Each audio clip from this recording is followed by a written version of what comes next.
back to one of our many-time guests here and a friend of ours. It seems strange to say U.S. Youth Soccer because for so many years you were Florida Youth Soccer right there behind us. Joel, how you doing today? I'm doing great. I appreciate the intro more than anything. Being called a celebrity as well. I just call it as I see it. I was like a good umpire. Well, thank you very much. But I do just so happy and fortunate to be able to take the next step from Florida Youth Soccer, which was a fabulous, fabulous tenure that I had there, 5 years, and take the next step to the national governing body from US Youth Soccer, and probably even more fortunate to be able to stay local, to stay here in the county. I work remote, as we were talking about leading in. I've been traveling an awful lot, but it was really, really important for me to be able to keep the roots here down in Polk County, because we just do so much in sports, and it was so nice to be able to maintain that connection. So happy to be here, continue my time on the show, and thank you guys for having me. So big year for soccer this year, big year for U.S. Youth Soccer as well. So tell us about some of the stuff we've got going on. There's this little event that's going on in the next 30 to 40 days, the World Cup. I would hope that everybody has heard about it. It's a split host between the United States, Mexico, and Canada, predominantly going on here in the United States. Fortunate to be going to some matches, and this is actually the second time that the United States has hosted. We hosted in 1994, and bringing it back more to what I do and what this is going to mean to the country. Get ready to hear an awful lot about it, but also the spike that we saw in participation after the '94 World Cup was tremendous. It's the biggest spike that we've seen. The spotlight that is going to be on it, it really just means so much to the country. Obviously, the United States national team is playing in it.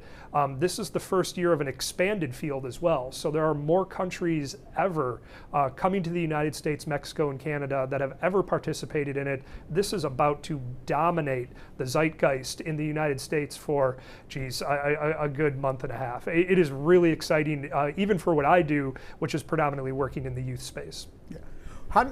Joel, how does that work with, I think so many people, they're used to basketball, football, baseball, and the championship stuff, and, their sports universe is around the United States.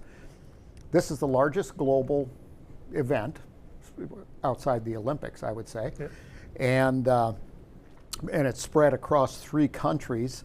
It's just absolutely huge. But the format itself, how does it? Tell us about that so we can all understand.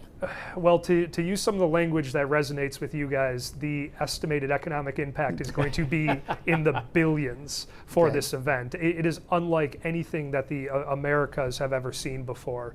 Every country that is qualified is guaranteed 3 matches, and they'll play group play matches. The United States, for example, will play 2 games in LA, 1 game in Seattle. You're participating against your group, and then from there, you move on to knockout stages. So every country that comes here is guaranteed at least 3 matches. If you're a fan of any of the teams who are coming in, you're going to see 3 games. And then if you do well from there, you'll move on to the knockout stages all the way to the finals that'll take place in New York City later on in July. Wow. Yeah, it is unbelievable, the scope of this. So, but we have a little thing going on down here as well that I know you wanted to talk about. So kind of a new format, bringing a lot of teams into the area. 2 years ago in 2024, we hosted the U.S. Youth Soccer Regional Championships in Auburndale and Tampa Bay. And off of the success of that, when I moved into my role at U.S. Youth Soccer, we were strategically looking at the format of President's Cup, which is an offshoot of the event that was already hosted here.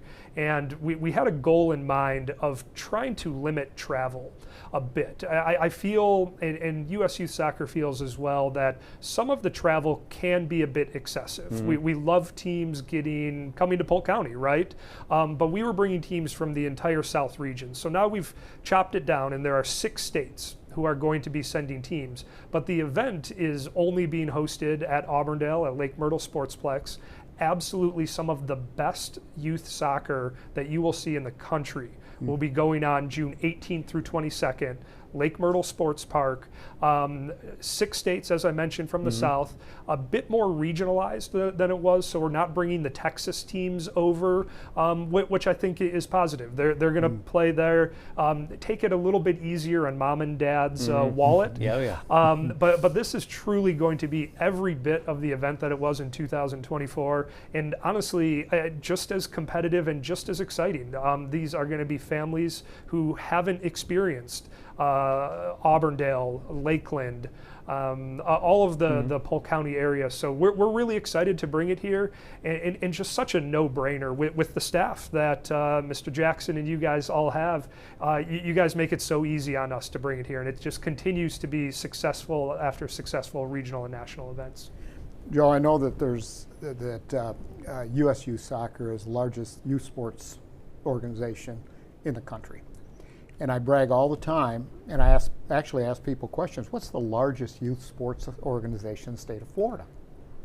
Soccer, not by a little, by a lot. I mean, any organization, sports organization, roughly, you're the expert, but roughly 120,000 kids, 20-some thousand coaches and officials and that type of stuff. And I may have my numbers a wee bit off, but not much. With that said, there's been a little bit of economic pullback. People uncertain and this, that, and the other. Has that infected? Has that affected your operation? Are you seeing more kids now? And that's kind of a takeoff of the huge spike after the World Cup in the 90s. Now what's coming again? How's that going to balance out? We certainly hope.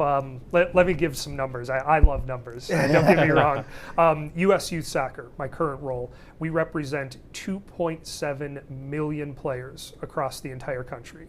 We are the largest youth sports organization in the entire country. We're the second largest youth serving organization in the country, outside of sports. Number 1 in sports, number 2 in youth serving organizations. Florida Youth Soccer, where I formerly was, pretty close. We call it about 110,000 participants.